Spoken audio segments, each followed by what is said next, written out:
If your cat pulls away when you try to touch them, this is the first sign most owners completely misunderstand. Sign number 1, they don't trust your timing. Not your presence, not you as a person, just the moment you choose. And that changes everything. Because most people see this and think, my cat doesn't like me. But that's not what's happening. What you're seeing is something much more subtle.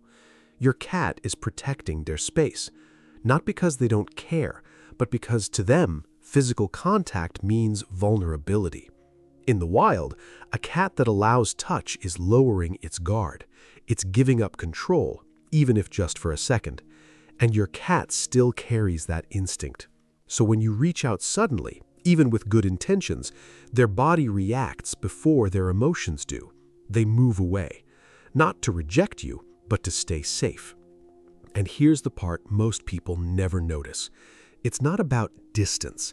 It's about control over distance. Your cat doesn't just decide if they want to be close. They decide when. And that decision matters more than the contact itself. If you reach first, you remove that choice. And when choice disappears, so does trust. That's why forcing affection doesn't work. Even small things, like picking them up when they didn't ask or petting them while they're still deciding, can slowly teach your cat that closeness feels unpredictable, and unpredictability feels unsafe. But here's where everything starts to shift.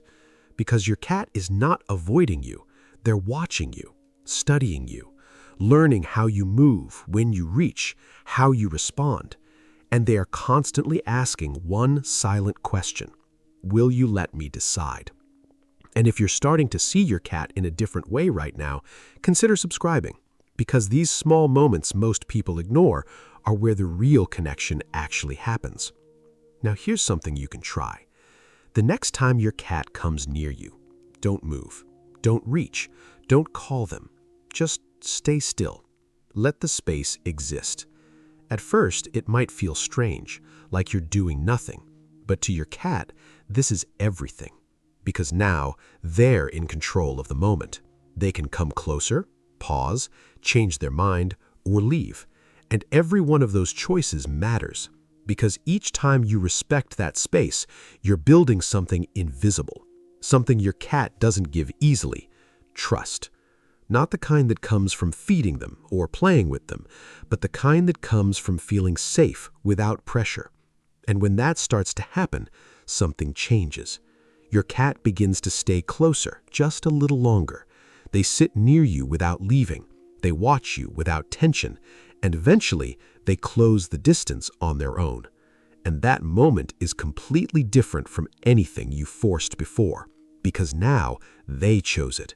And choice is where real connection begins. There are also small signals that happen right before they pull away, things most people miss. A slight movement of the tail, a shift in their ears, a pause in their body. These are not random. They are early warnings. Your cat is telling you, I'm not ready yet. And when you notice those signals and stop before they move away, something powerful happens. Your cat doesn't need to escape because you already understood. And that creates a completely different experience for them. Instead of reacting, they start trusting. Instead of avoiding, they start staying. And over time, what used to look like rejection turns into something much quieter, but much deeper: presence. Your cat won't suddenly become more affectionate overnight. That's not how this works. But they will become more comfortable, more relaxed, more willing to be near you. And that's the foundation everything else grows from. Because affection in cats doesn't come from demand. It comes from safety, and safety comes from feeling safe without pressure. So the next time your cat pulls away, don't take it personally. Don't try to fix it immediately. Just ask yourself, did I choose the moment or did they? Because that answer changes everything. And when you start letting your cat choose, you'll notice something subtle. They stop pulling away as often. They hesitate less. They stay longer. And one day, without warning, they'll come closer than before. Not because you asked, but because they felt ready. And if you've ever noticed your cat doing this, moving away at first but slowly coming back later, tell me in the comments. Does this happen with your cat too? And when your cat finally starts to accept your touch, there's another behavior that changes completely. When they begin to lick you. It seems simple, even affectionate, but it means something very different than most people think. Tap the next video and you'll start seeing that moment in a completely new way.